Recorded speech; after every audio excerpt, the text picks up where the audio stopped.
भारत सरकार का budget financial year 2021-22 के लिए 1 फरवरी को पेश किया जाएगा। इसी के लिए संसद का बजट सत्र भी 19 जनवरी से ही शुरू होगा। कोरोना काल के बाद ये बजट सबसे ज़्यादा महत्वपूर्ण हो जाता है और सारी दुनिया की नज़र भारत सरकार के इस बजट यानी फाइनेंशियल ईयर 2021-22 पर होगी, क्योंकि चीन के बाद भारत दुनिया का सबसे बड़ा बाजार है। इस बार मैन्युफैक्चरिंग सेक्टर पर कोरोना का सबसे बड़ा असर दिखा और बुरा असर दिखा, जिसके कारण कई लाख लोगों को अपने रोजगार इसी सेक्टर से गंवाने पड़े। हालांकि सरकार ने आत्मनिर्भर पैकेज की घोषणा करके मैन्युफैक्चरिंग सेक्टर को और ज़्यादा नुकसान होने से बचा लिया ज़रूर था, मगर मैन्युफैक्चरिंग सेक्टर भारत की अर्थव्यवस्था में बहुत बड़ा योगदान देता है। मैन्युफैक्चरिंग सेक्टर में जो सबसे प्रमुख है वो है automobile sector. Automobile sector Bharat की कुल जीडीपी में 7.1% का योगदान देता है। इसी सेक्टर की वजह से भारत में करीब 3.5 करोड़ डायरेक्टली या इनडायरेक्टली रोजगार पैदा होते हैं। साल 2019 में भारत दुनिया में चौथा सबसे बड़ा ऑटोमोबाइल का बाजार था, चौथा सबसे बड़ा। हालांकि 2020 में इसके तीसरे नंबर पर पहुंचने की उम्मीद जरूर थी। भारत अब भी ट्रैक्टर के उत्पादन में दुनिया में पहले नंबर पर है। इसी के साथ टू व्हीलर और थ्री व्हीलर्स के प्रोडक्शन में भी भारत का दुनिया में पहला नंबर आता है। बसों के प्रोडक्शन में भारत दुनिया में दूसरे नंबर पर है। इसी से भारत की अर्थव्यवस्था में ऑटोमोबाइल सेक्टर कितना इंपॉर्टेंस रखता है इसका पता इससे चलता है। हालांकि साल 2020 में ऑटोमोबाइल सेक्टर को काफ़ी ज़्यादा नुकसान उठाना पड़ा था। 2020 के अप्रैल से नवंबर के पैसेंजर कारों की जो सेल थी वो 2019 के मुकाबले करीब 21.67% की कमी उसमें देखी गई थी।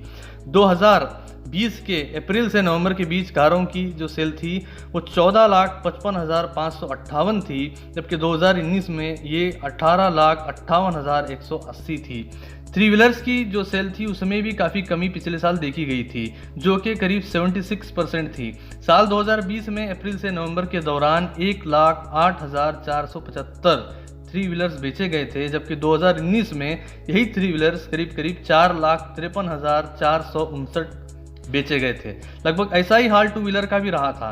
साल 2020 के अप्रैल से नवंबर के दौरान टू व्हीलर की सेल 8,40,000 यूनिट थी, तो वहीं 2019 में ये 12,90,000 यूनिट रही थी।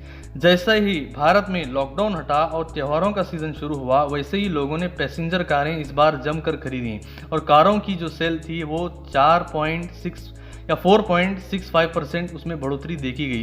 टू व्हीलर की बिक्री जो नवंबर में 2020 में करीब 13.43% की बिक्री दर्ज की गई थी, तो नवंबर 2019 में ये 14.1 लाख यूनिट टू व्हीलर बेचे गए थे। तो नवंबर 2020 में ये बढ़कर 16 लाख यूनिट हो गए। इसी का असर है कि दिसंबर 2020 में जीएसटी का कलेक्शन अब तक के सबसे रिकॉर्ड स्तर पर पहुंच गया था। भारत सरकार को सिर्फ दिसंबर में ही जीएसटी की वजह से करीब 1,17,174 करोड़ रुपयों का कलेक्शन हुआ था, जो पिछले 40 महीनों में सबसे ज़्यादा है। ऑटोमोबाइल सेक्टर के इसी इंपॉर्टेंस के कारण सरकार ने आत्मनिर्भर पैकेज में बड़ी राहत की घोषणा की थी।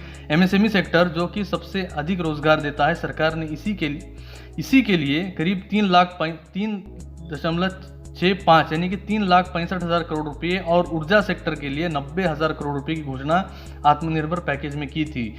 निजी संस्थानों को भी हर क्षेत्र में उद्योग लगाने की अनुमति दे दी गई।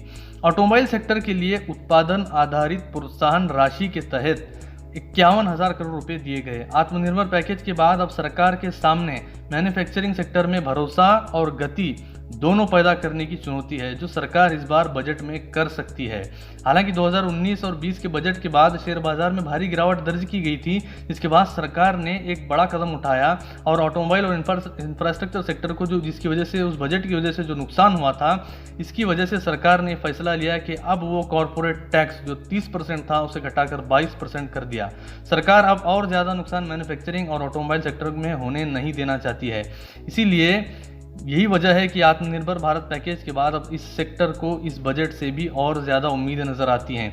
भारत सरकार के आत्मनिर्भर पैकेज में मैन्युफैक्चरिंग सेक्टर के लिए 20 लाख करोड़ रुपए का ऐलान, ये एक सारी दुनिया में भारत की अर्थव्यवस्था को लेकर एक सकारात्मक संदेश देना भी था, जो कि सरकार इस पर गंभीर है ये भी दिखाना था।